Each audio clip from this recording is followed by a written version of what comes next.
sebelum saya mendapatkan hidayah, saya selalu berpikir agama apapun boleh selain Islam.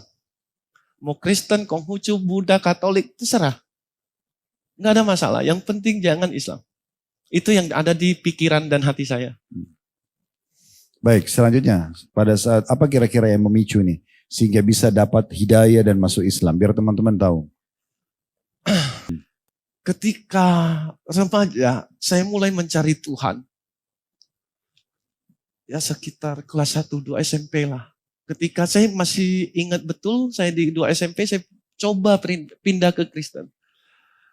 Tapi saya juga tidak menemukan Tuhan di sana. Saya pindah ke Buddha, saya tidak menemukan Tuhan saya lagi. Yang menurut saya Tuhan. Saya pindah lagi ke Konghucu mengikuti ya almarhum papi saya. Tidak juga menemukan Tuhan di sana. Astagfirullahaladzim. Dan akhirnya ketika saya masih kafir, pemahaman saya terhadap Islam itu selalu jelek, Ustadz. Jadi jika 4 agama ini salah, Islam juga harus salah. Alhamdulillah karena saya mantan buzzer di, boleh sebut merek Ustadz? Di Kaskus, ya tahun 2000-an lah ya. Tapi yang penting saya tidak suruh kan? Ya enggak Ustadz. Saya mulai membuka Al-Quran. Dan qadarullah di berarti pertama pada saat kali itu jadi buzzer untuk apa nih? Tujuannya untuk nyari untuk kesalahan. memfitnah Islam. Untuk memfitnah Islam. Ya, saya yang berusaha mencari kesalahan Islam itu sendiri. Dan niat saya dan tekad saya waktu itu sangat kuat. Ketika saya menemukan kesalahan, saya akan sebarkan di Kaskus. Waktu itu Kaskus itu masih booming lah ya. Ya semua orang remaja itu tahu. Jadi waktu itu dibayar atau? Enggak, saya yang membayar Ustaz. Saya membayar tim saya 20 juta satu tim. Ada 3 tim Ustaz. Untuk mencari kelemahan Islam. Saya yang mencari, mereka yang menyebar. Dan qadarullah, saya menggaji buta mereka. Karena ya tidak ketemu sama sekali kesalahan di Al-Quran.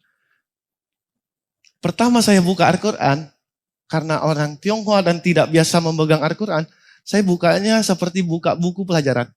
Dari kiri, buka terus. Jadi dibuka seperti buka ini, buku pelajaran. Jadi dari Al-Ikhlas dulu, baru terakhir di Al-Fatihah. Qadarullah, Ustaz, mungkin ini wasilah Allah melalui, boleh dibilang abang angkat saya, namanya Mas Hendro. Ya dia berusaha meyakinkan saya ketika saya membaca Al-Quran. Wen, kamu salah baca. Bacanya dari kiri ke kanan. Lu buka dulu, dibalikin dulu bukunya, baru dibuka. Buka ke kanan. Ini halaman pertama. Jadi kedua kali saya buka Al-Fatihah dulu.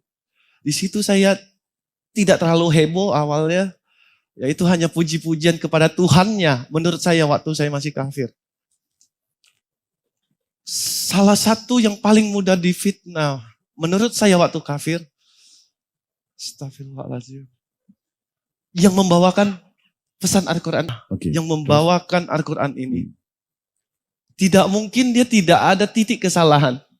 Saya berprinsip manusia bisa melakukan sesuatu, berarti kita juga bisa. Dia bisa, kita bisa. Minimal bisa karena terbiasa. Saya cari kelemahan manusia pada umumnya, yaitu masalah biologis. Apa Ustaz? Saya buka di Al-Quran, di Al-Baqarah kalau nggak salah, di situ tertulis boleh menikahi 2, 3, 4 perempuan. Dan kita harus jujur, orang Islam sendiri membenci ayat ini. Terutama kaum akhwat.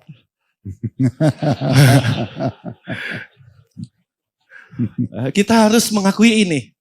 Sebagian. Ya. Alhamdulillah. Karena terbukti ada yang mau poligami. Ya. Alhamdulillah. Kalau antum umumkan nanti sini kesian, kecewa. Oh iya. Karena sini muka-mukanya mau poligami semua nih.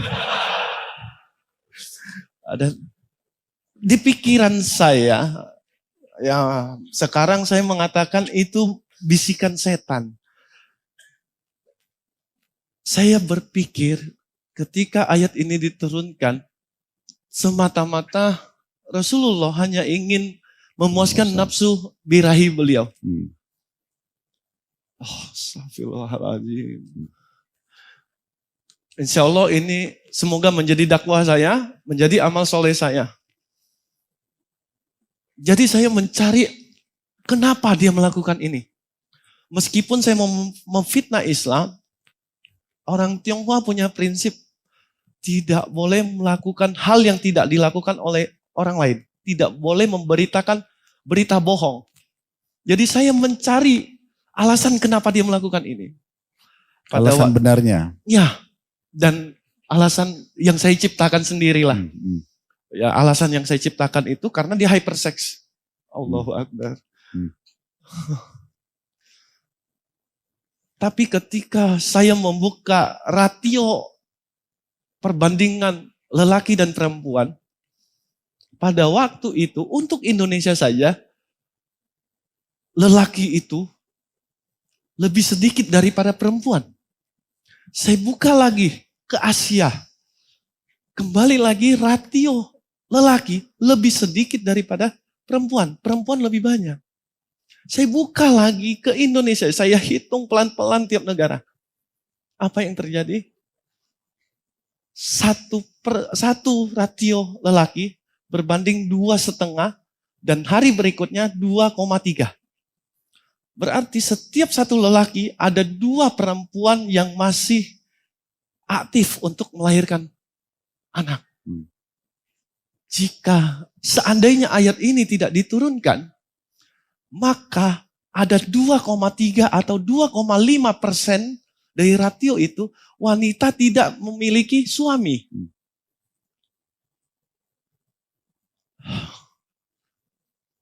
Di situ terbantahkan oleh temuan saya sendiri. Yang awalnya ingin menunjukkan bahwa Rasulullah itu hypersex. Allah memudahkan saya untuk menghitung. Dalam sehari saya hitung, Ustaz. Saya ketemu jawabannya sendiri. Dan alhamdulillah saya tidak jadi untuk melakukan fitnah itu. Masya Allah. Dan saya mulai mencoba berpikir berada di masa itu. Di masa itu tidak seperti sekarang. Lampu saja tidak punya. Masih pakai mungkin kayu api, obor segala macam. Jangankan listrik. Gak usah jauh-jauh, perahu aja masih dirakit. Mau menyelam aja masih susah. Apalagi orang yang hidupnya di gurun. Kita lihat Mekah dan Madinah sangat jauh dari laut. Bagaimana ada seseorang yang berani mengatakan sesuatu hal yang dia tidak tahu. Contoh, ada api yang tidak bisa padam di dasar lautan. Ini kan kalimat yang sangat bodoh yang kalian tidak pernah ke sana, tapi kalian berani mengatakan itu. Dan saya berusaha, mungkin ini saya dapat jawabannya. Mungkin ini fitnahan saya. Saya bisa memfitnah Rasulullah bahwa agama Islam ini bohong. Berarti ini penemuan yang lain. Ya. Selain dari tadi ayat tentang poligami, sekarang ada ayat tentang gunung berapi di lautan. Ya. Oke. Saya sudah menulis sebuah postingan untuk disebar ke buzzer-buzzer saya. Ini postingannya, ini ayatnya, ini kesalahan Islam. Bagaimana mungkin ada? Apa yang Allah lakukan? Allahu Akbar. Saya masuk ke rumah, saya istirahat. Mami saya tiba-tiba buka TV. Boleh sebut merek ya Ustaz? On the spot, kalau yang seumuran saya masih ingat on the spot. 7, masih ada? Saya udah nggak nonton TV soalnya. 7 keajaiban dunia. Umurnya sekarang 34. Ya. Alhamdulillah. Alhamdulillah Allah masih menunjukkan belas kasihannya kepada saya. Allah masih sayang sama saya. Ketika TV itu dibuka, di tayangan TV itu lagi menunjukkan ada penyelam lagi pakai palu menghancurkan larva di dasar lautan.